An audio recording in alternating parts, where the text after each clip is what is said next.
You too.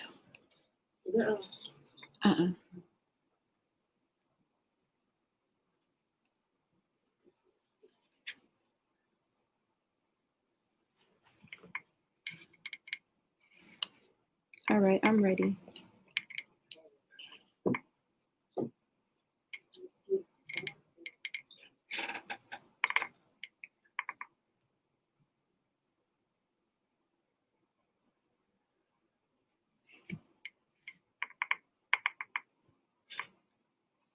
The views expressed on this program are not those of intellectualradio.com, its subsidiaries, or sponsors.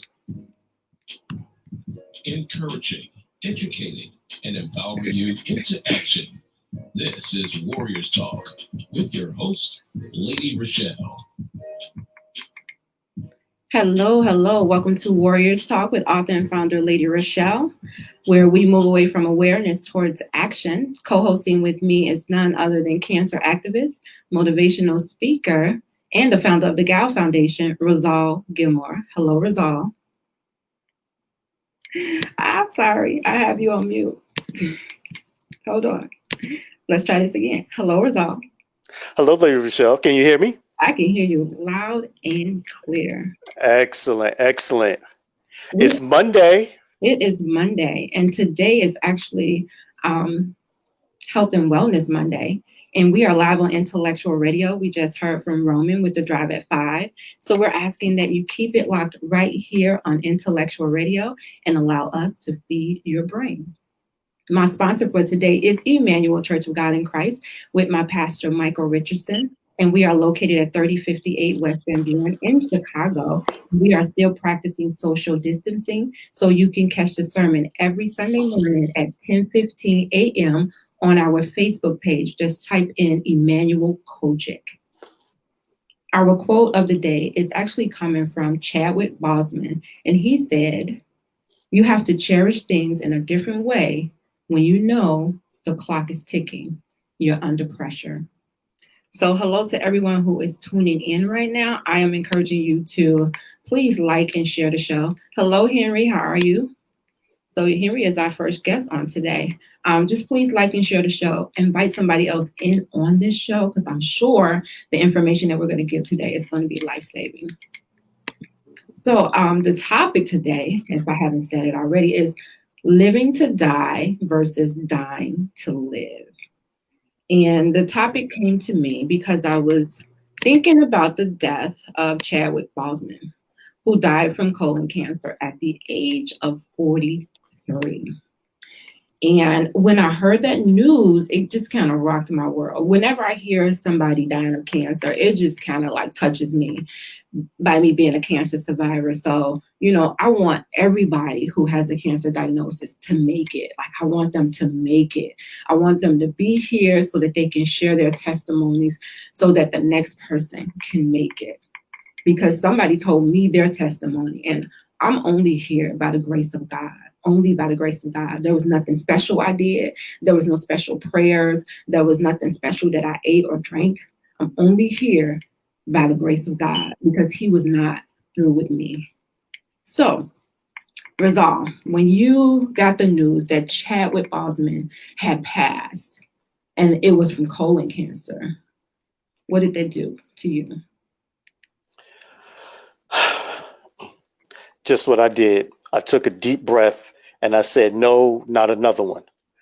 Because, so far in the news and in the media, it's always been COVID-19. And it's like cancer is kind of taking a back seat a little bit, even though it's still there and it's still happening.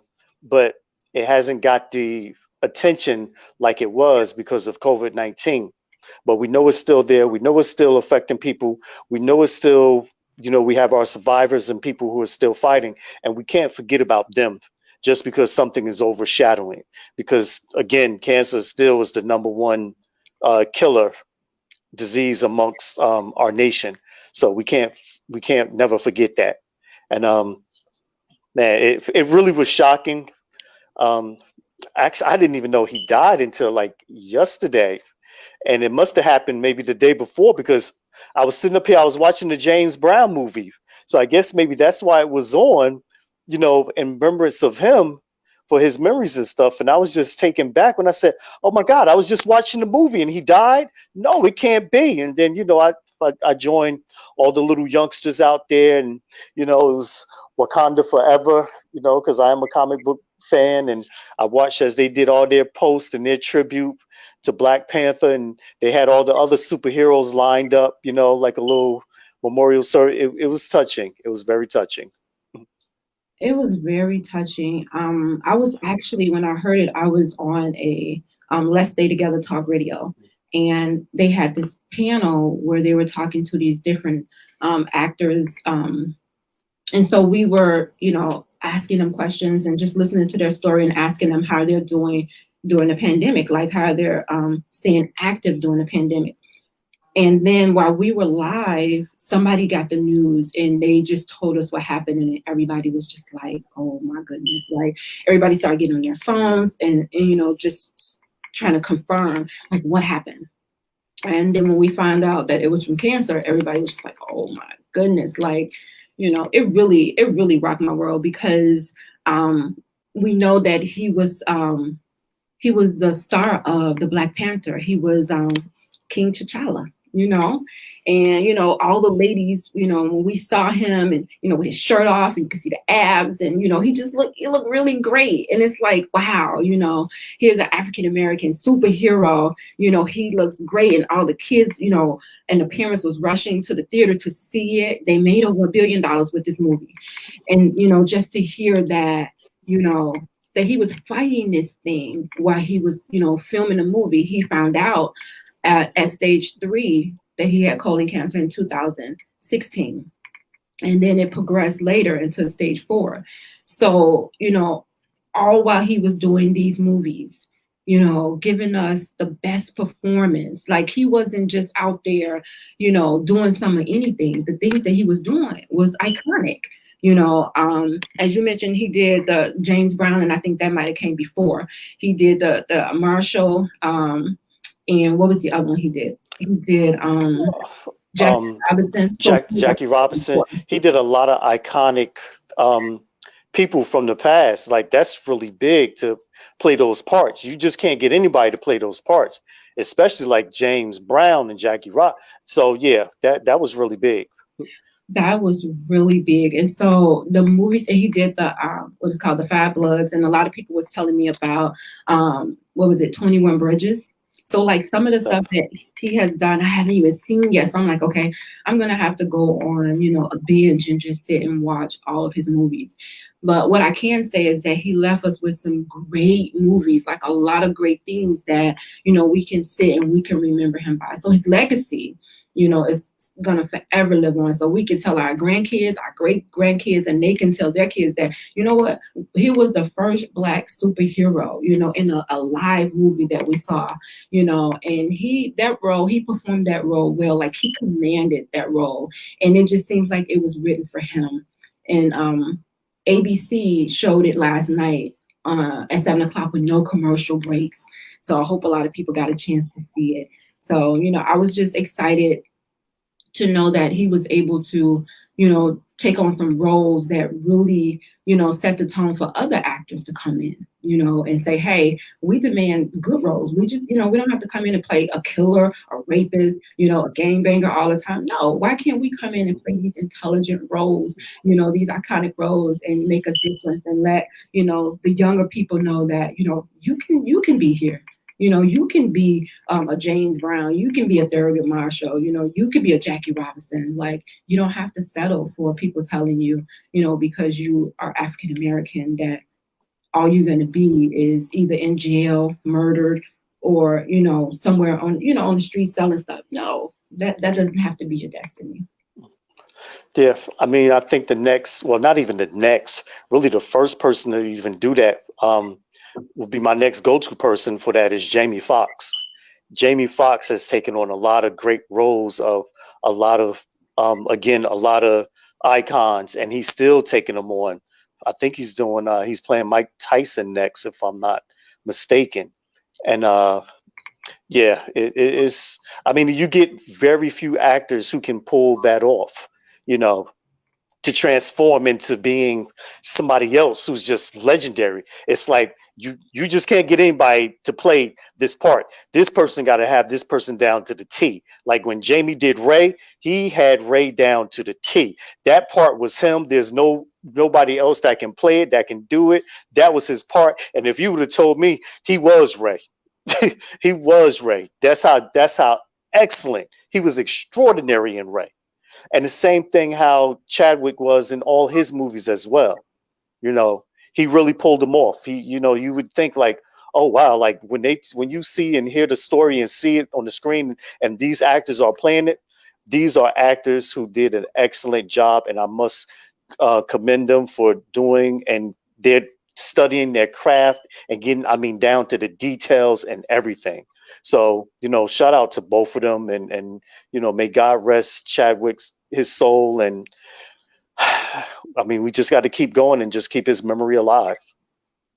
I have to throw Will Smith in there because when he did Ali, Yes. it was just awesome. Like, you know, they take you back to the time when it was happening, and you feel like you're there, and you feel like this is really that person.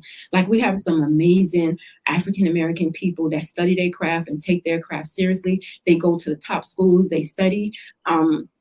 He went to Howard University. He also went over in London where he got a scholarship to study. And that's how Denzel Washington ended up paying for him, because Felicia Rashad was his teacher. And then she had 9 students. She was looking for people to give money to help them go over to London so they can study. And Denzel Washington ended up being the person that paid for him. And he ended up going over to London to study.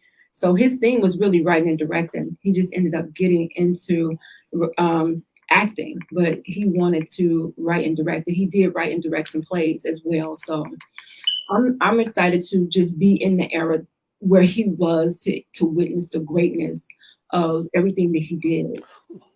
Even they mentioned on the Instagram post that they put out on his page, they said that, you know, some of the roles he did, he was having surgeries and going through chemotherapy, but he was still, you know, performing. And just to look at those roles, you wouldn't even know if he was exhausted, you know, if he was in any pain, because, you know, and I don't know if he used the pain that he had and internalized it to, you know, do some of the roles as well. But he did an amazing job. He operated in his purpose, and he's leaving an amazing legacy. He has definitely left his mark with us in this culture, and he definitely will be remembered. And I think I was watching the MTV Music Awards last night, and they you know, they put him on the screen last night, and that was just a wonderful thing. You know, he wasn't as big as, like, you know, Michael Jackson or Prince or anything, but even to get the media hype that he is getting right now, journey well done, you know, journey well done.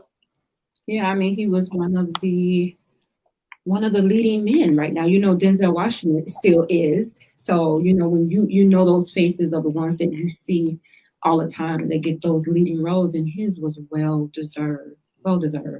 So, you know, I just want to make sure that, you know, I pay tribute to him, and that Absolutely. a lot of people were saying, you know, he was so private with what he was going through, and, you know, why didn't he tell the fans, you know?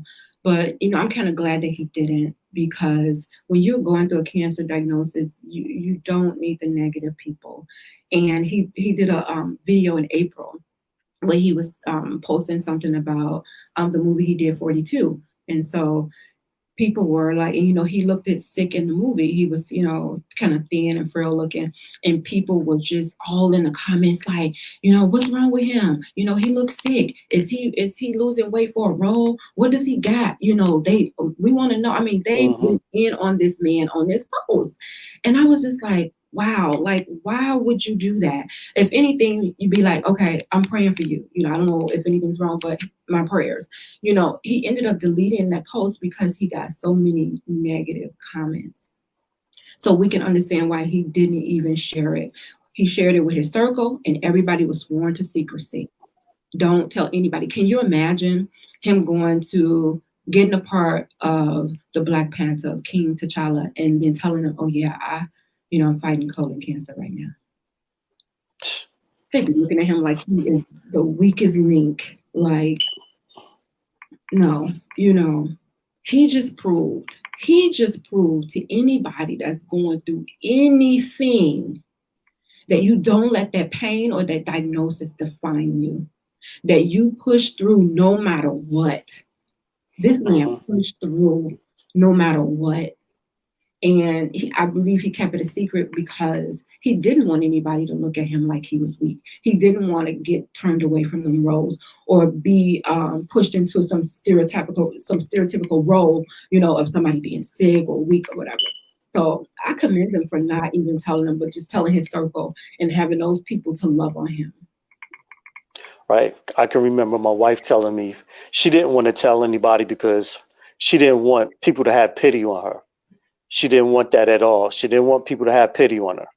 And I understood where she was coming from, even though I disagreed with her, because we know, as we talk about here on the show, you need that support system, and you can't have that support system if people doesn't know who or what they need to support, to get you where you need to be.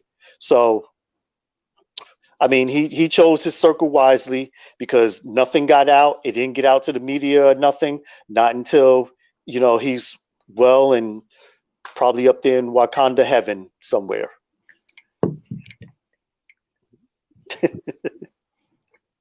Yes, I totally agree. Sometimes you have to shield your sanity. And I believe that's what he did.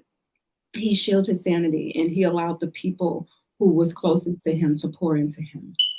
And so I commend all the people for not saying anything. So it's not like he didn't have a support system. He did. He just had a close support system to where, that was just amazing because, we can't hold hot water. We cannot hold hot water. It's like we find out something about somebody. We tell the next person, we're like, don't tell nobody. They go tell the next person, don't tell nobody. By the time it gets to the last person, he already dead. Yeah. I mean, in a way, it really worked out for him because, as we've talked about here on the show, you could tell some people, and it's just the negative thoughts. It's the negative comments that be coming your way, like, oh my God, you're not going to make it or something like that. And that can discourage you. So I can understand why, he didn't want it to get out. Because again, as we know, as we grow up, everybody ain't rooting for you.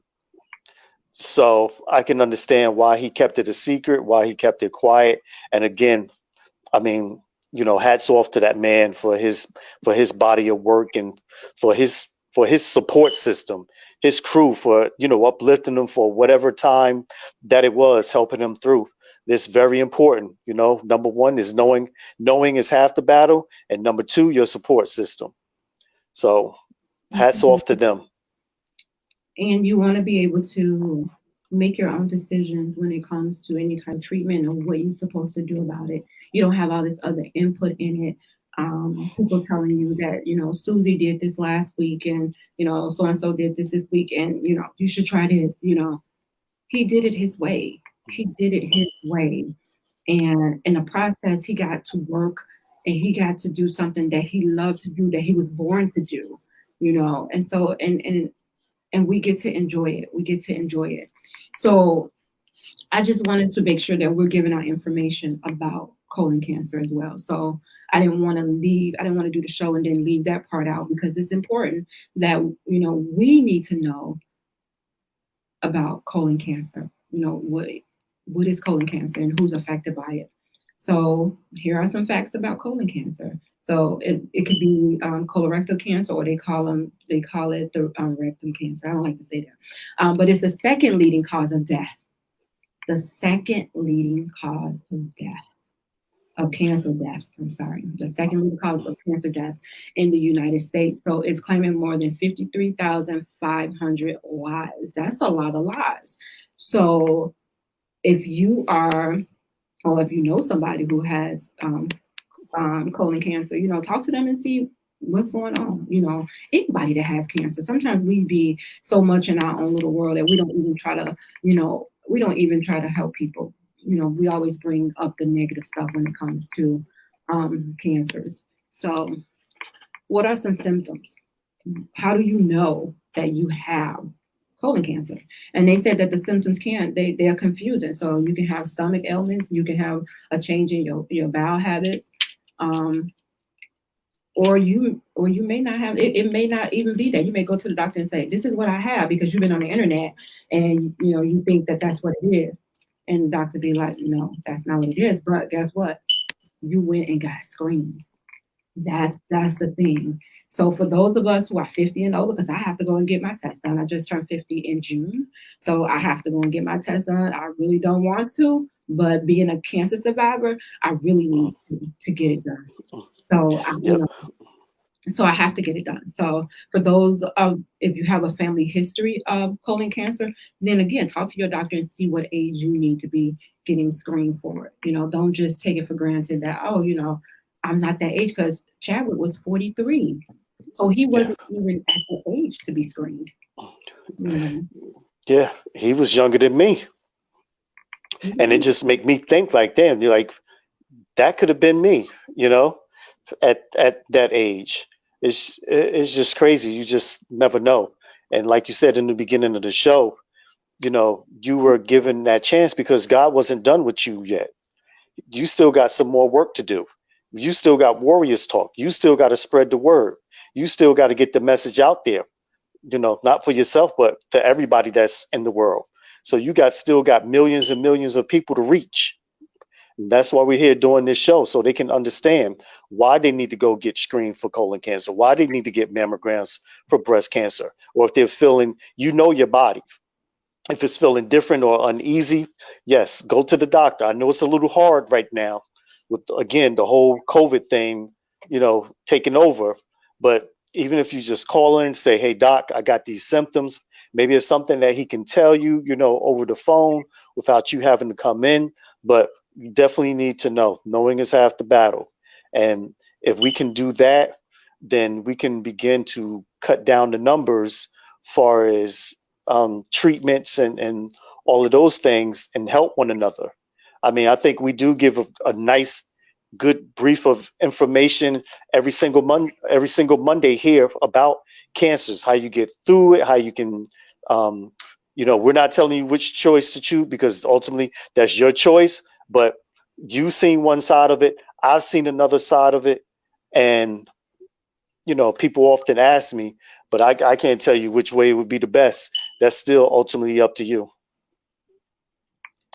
When it comes to cancer, we already know that it doesn't discriminate. So it didn't care that he was 43. It didn't care that he was at the top of his game and that, he was making all these movies, and, it didn't care.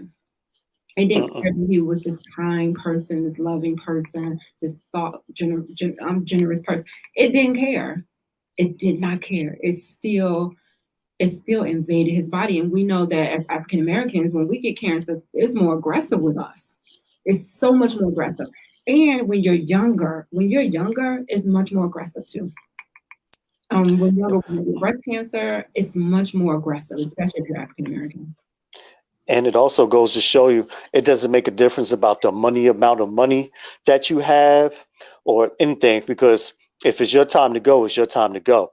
That's something that money can't buy. He couldn't buy his way out of it. He couldn't put up this or that to say, when it's time to go, it's just time to go. So here we are on Intellectual Radio with Warriors Talking. We're talking about living to die versus dying to live. And the reason I picked the title was because we have some people that are just existing.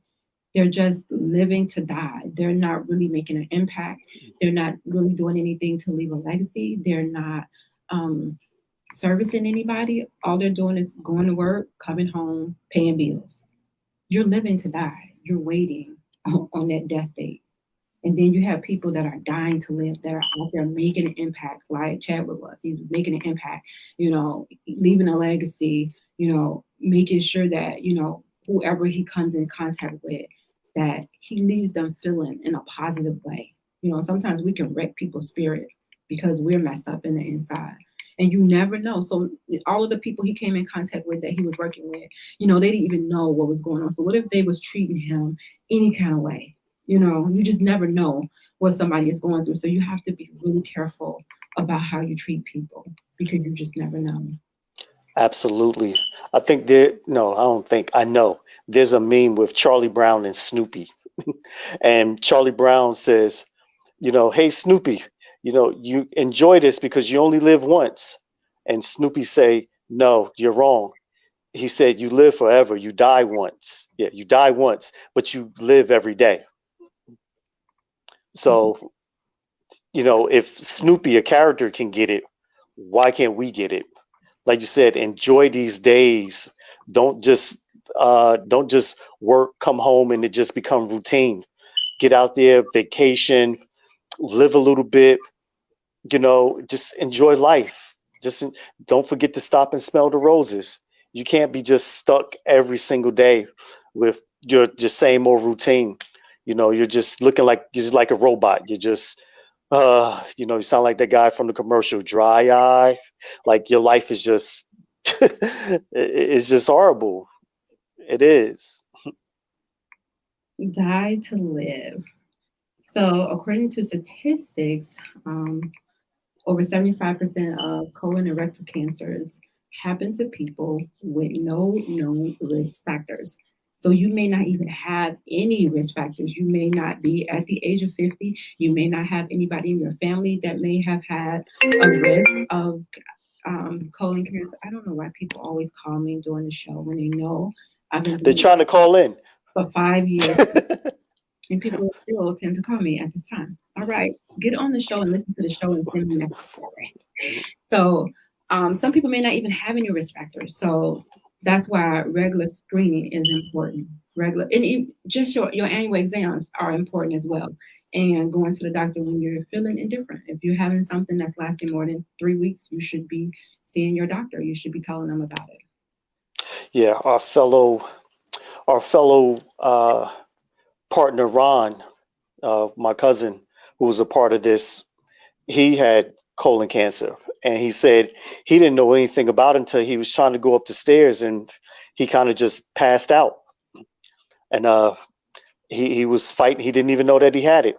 He was fighting it for all these years, and the doctor told him, and you know, he had the best fight of his life. Wow. So yeah, no symptoms. It just came from out of nowhere. So I just said there's a personal family history of colon cancer. Even if they had polyps and they had the polyps removed, that's still something to tell your doctor about. Let them know what happened. So at least they can keep a watch on you or they can recommend different screenings for you to take. I had this, and I'm not going to say his name, I had this guy that inboxed me because he had to go and take the colonoscopy. So he inboxed me and he said, I'm afraid. I don't want to do it. I don't want to do it. I don't think I'm going to do it. And I was like, why is he inboxing me? So I was like, all right, God, give me what to say. So I looked on his page and I saw that he had grandchildren. And I said, don't do it for you. Do it for your grandchildren, so that you could be around for them.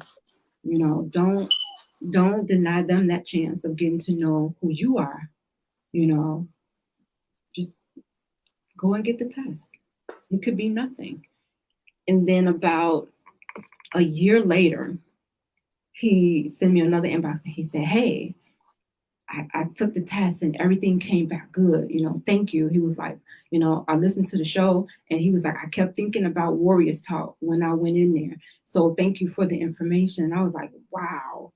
So even if it just touched one person, even if the show just touches one person and gives you the strength to go in and take action, then the job is done. The job is done.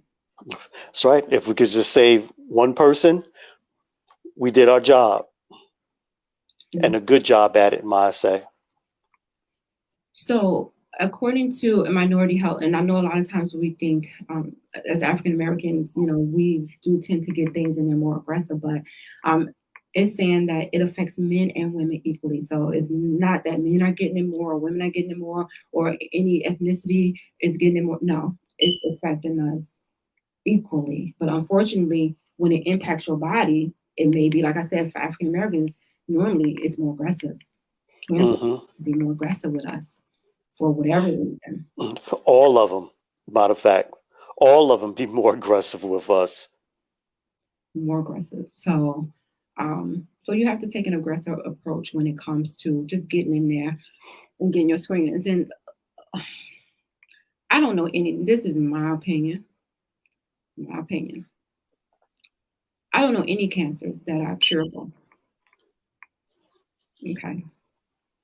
You do the chemotherapy, you do the radiation, and some people don't know that when you do chemotherapy, they don't tell you that there's a chance because you did the chemotherapy that cancer can come back.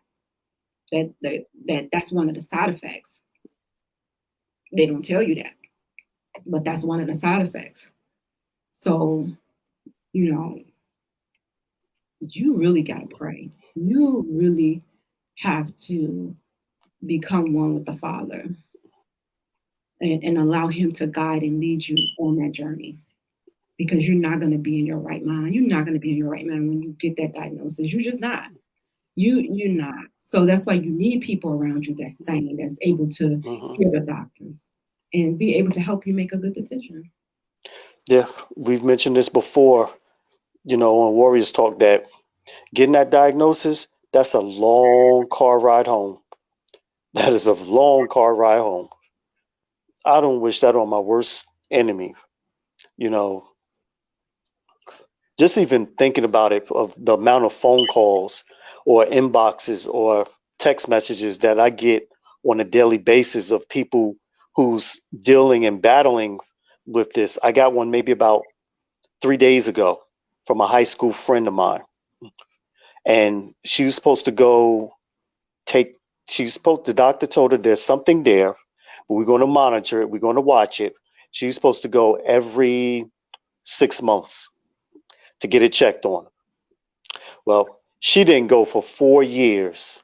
And now this thing has grown and it's escalated. And now they're rushing her with all these different tests and all these different things. All this could have, or maybe could have been prevented if you had just did the test. One thing about this, if you ever get that diagnosis, your faith definitely increases. Yeah, you will be. Are you frozen? Yes, you are. I don't know why I'm frozen, but the faith is going to be tested. Am I frozen? Then you need to make sure that you have some people around you that's going to help you make the right decision. Exactly.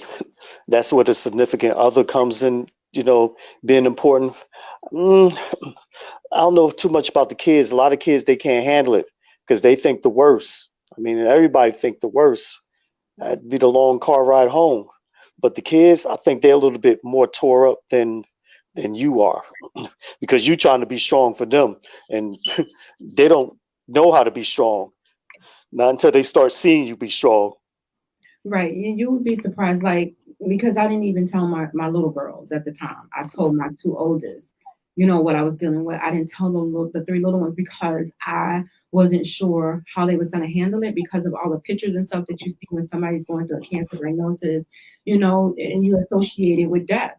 So I was like, okay, I have to, shield them until I at least get over a hump, at least until I get through my treatment. And, and I went through chemo, I went through surgery, and I think I told them after surgery.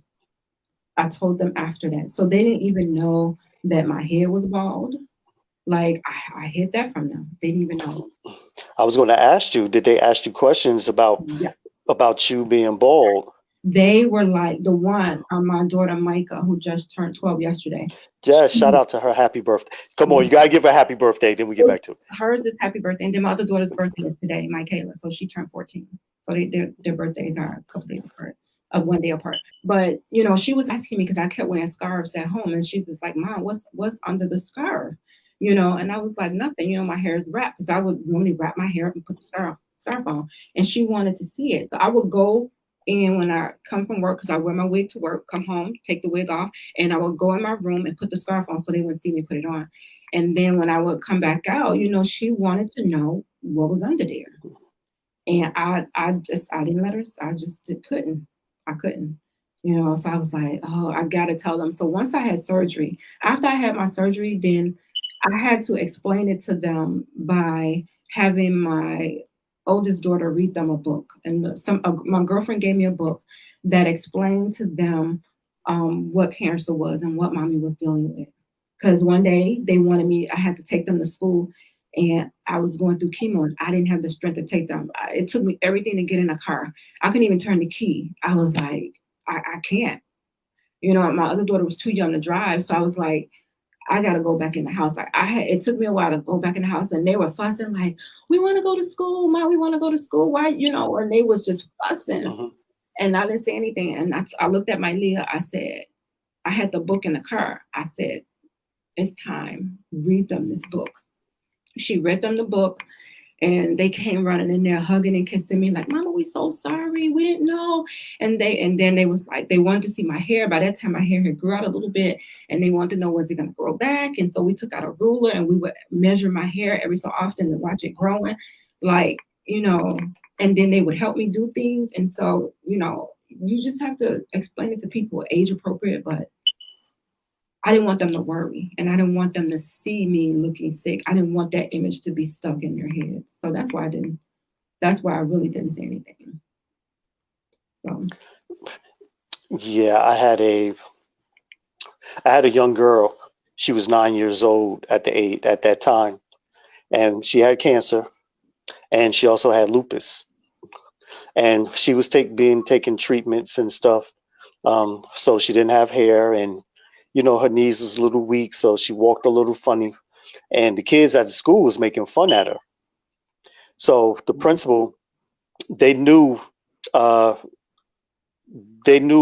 I was an advocate for cancer, and they asked, can I come in, and talk to the kids for her? And I did. Man, by the time that I left out of there, the unity that classroom had for her, they had such an understanding and a better way to handle it, and she wasn't picked on anymore. And they just came together, and it's much different with kids. The hugs and all of that. It definitely was a moment. It definitely was a tearjerker. It definitely brought tears to see them, just surround her and just cheer her on. Like, I am her. She is me. We're all in this together, and that's what classmates, and that's that support system. And that's what build them up to become a support system. So now when they go out into the world and they see their mother or grandmother or whatever, they now have a better understanding on how to handle the situation, and they know what to do because they've been introduced to it at such a very early age, and not just them, a lot of kids, and this is on a daily basis. So I just feel that we need to instruct them and let them know what's going on, because God forbid something happens to you, you've taken that time away from that child, and that's not what they want. So let them know what's going on so they can help be that support system, because they're the ones that make you smile. They're the ones that bring you joy. They're the ones, a lot of people say, I'm living for my kids. If it wasn't for them, blah, blah, blah, and so on and so on. So let them know, let them be a part of that journey. Don't keep them in the dark about it. We need to educate them, and educate them early. And that was the first time that I had to do something like that, and it wasn't difficult at all. They got it right away, and I so congratulate that class. And she's still here with us. She's still going. She's older now. I think she may even have a boyfriend now. But besides the point, I'm happy for her. I think it's a personal decision. I do. I think it's a personal decision whether you want to share that news with your children, and you should be able to do it at the time that you see fit. And and that's what I did. And so I would encourage, people to do the same. They shouldn't be left out. No, don't do that. Allow them to, because they want to help. They want to, they want to help. They want to see what's going on. They want to do anything that they can to help mommy or daddy survive. So, So the second half of the show is actually being sponsored by Allstate with Paula Kelly, and she's located at 327 East Glenwood Lansing Road in Glenwood, Illinois. and she can be reached at 708-758-3300. So call her up, get a quote, and tell her that Warriors Talk sent you. We are live on Intellectual Radio. This is Warriors Talk, and we're talking about living to die versus dying to live. So the other half of the show, I wanted to talk about legacy, because Chadwick Boseman left an amazing legacy, and he did it really in such a short time. And, just probably knowing once he got that diagnosis, he knew, okay, I got to get to work, and he did that. So think about, the listeners, is just to think about, what is your legacy? What are you leaving behind for, not just for your people, your loved ones, but other people? Are you touching other people? And then think about your purpose. Like, are you operating? Are you operating in that purpose? So think about legacy. When you're doing stuff every day, just think about legacy. What are you doing to leave a legacy? When you die, what do you think people are going to say about you? What are they going to say you're known for? What good things do you think they're going to say? And are they going to be true when they say it? You know how sometimes you go to a funeral and people be saying something, you be like, that wasn't that person. That was not, they was grumpy. They was really sarcastic. You want whatever people say about you, you want it to be true. So think about what type of legacy that you're going to leave. And then think about, are you operating in your purpose, the purpose that God intended you to be here? Once you operate in your purpose and whatever assignment that God has for you, then you out of here. So that's why Chadwick is not with us right now, because he operated in his purpose and he did what he was supposed to do. And God was like, all right, let's go. So what are you doing right now? And are you operating in your purpose? Do you even know what your purpose is? Because we're all assigned to people that we're supposed to service. Are you doing that? Are you robbing those people that you're supposed to service because you're not operating in your purpose? And purpose, purpose it's important. Some people say, well, I don't know what my purpose is. How do I find out what my purpose is? They have a lot of different books. They have tests that you can take that kind of like will guide you. Even people, what are people saying about you all the time to say that maybe you're good at, or, oh, you do this well. What in your heart that's drawing you to a certain thing that it has you sometimes, I don't want to say grieved, but you're always thinking about it. And I know people think that we like to talk about cancer all the time, resolve, but we don't. Like, we don't. But yeah, I found that out a long time ago when I would go back to the hospitals and sit with patients, survivors. The last thing they want to talk about is cancer. So when I was doing my show, that's what we would talk about. We would talk about education. We talk about music. We talk about business. We talk about everything but cancer. And they've really enjoyed it because, when you're dealing with cancer patients, it's like, again, they don't want you to feel sorry for them. They don't want the pity. And it just makes them, it brings their spirits down a little lower.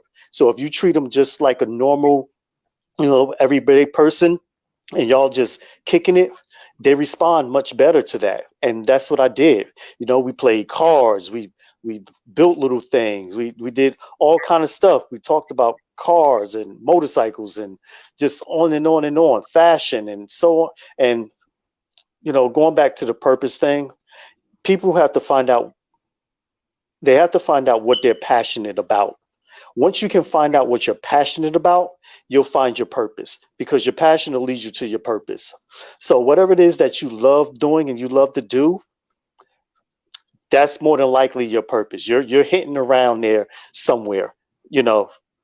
Me, I never thought I'd be doing just what I'm doing. I love helping people.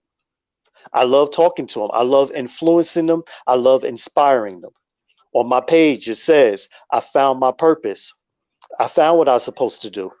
And even though my wife isn't here, physically with me, she had something to do with it, because it was her job to make me a better man and a better person. And she did that. So that was her purpose in my life. And I had to think about that. Like, wow, like, how many people have I helped? How many people are really, finding their purpose? And it's our job to help them do that. Like you said, you got to serve. We were put here to serve. And a lot of people they're not serving. They're just trying to get served and not help others. And you can't do that. You can't have one without the other. You can't be backwards and forward at the same time. You got to do something. Stop existing. So you just said number 6, conduct a passion test. Do a passion test. It's online. It doesn't take that long to do, and it's going to give you some areas for you to look into. So when you're looking for your passion, be clear about your life purpose. Start thinking about what it is that's pulling you. Again, number 4 is to follow your inner guidance, your heart. What is it pulling you towards? What is that thing that you can't sleep at night because you're thinking about it? Create a life purpose statement, about your life and what you love, what you're passionate about. Ask yourself about the qualities that you enjoy most about the world. And I'm going to leave you with these 5 things that you can do to find your purpose. Ask yourself these questions. Who am I? That identifies who you are. And where are you? Where are you from? That's the source. Why am I here? That's your purpose. And what can I do? That's your potential. And where am I going? That's your destiny. That's your destiny. So if you can answer these 5 questions, write them down, fill them out, then it will give you some direction on where to go. So Rizal, real quickly, give me some words of wisdom about living to die, dying to live. Words of wisdom. If you can't stop thinking about it, don't stop working for it. Oh, that was really simple. All right. All right, I like that. So I'm gonna leave y'all with this and hope Rizal. Hold on, I'm about to snatch you real quick. Give me 1 second. All right, you guys. So I'm gonna leave you with these words of wisdom. It's from Chadwick Boseman, and he said, "The struggles along the way are only meant to shape you for your purpose." So join me next Monday at 6 p.m. right here on Intellectual Radio. As always, thank you for tuning in to Warriors Talk with author and founder Lady ReShell and the Biz. And because Warriors Talk, we are changing lives. Guess what? One warrior at a time. So I will see you next week right here at 6 p.m. Thank you for listening to this week's edition of Warriors Talk with Lady ReShell.